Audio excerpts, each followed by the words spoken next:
చాలామంది క్విజ్ అనగానే ఆన్సర్ చెప్పడము అనుకుంటూ ఉంటారు.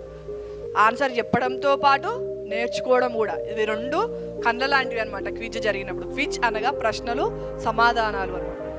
అయితే మొట్టమొదటగా దేవుడు మనుషుల ఆయుష్ కాలం ఎంత ఉండాలని అనుకున్నాడు.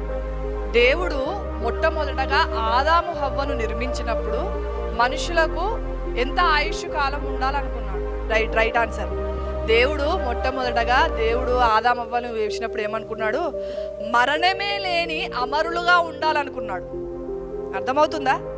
మరణమే లేని అమరులుగా వాళ్ళు ఉండాలనుకున్నాడు. ఆదాము ఎన్ని సంవత్సరాలు?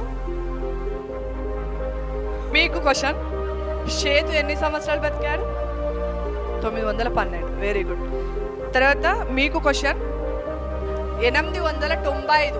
800. Very good. మహలేలు రైట్ ఆన్సర్. ఇప్పుడు ప్రశ్న మీకు,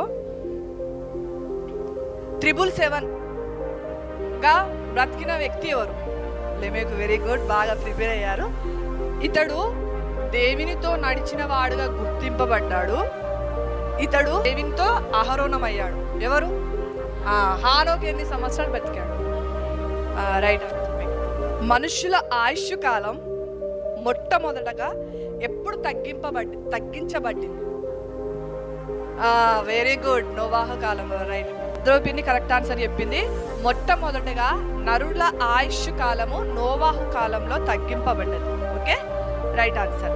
అయితే దేవుడు ఆయుష్ తగ్గించడానికి కారణం ఏమిటి? నరుల చెడుతనం చూడలేని దేవుడు తన హృదయంలో నొచ్చుకొని మనుషుల ఆయుష్ కాలాన్ని 120 సంవత్సరాలకు తగ్గించినట్టు మనము ఆదికాండం 6వ అధ్యాయం 3వ వచనం మరియు 6వ వచనంలో చూడగలుగుతాము.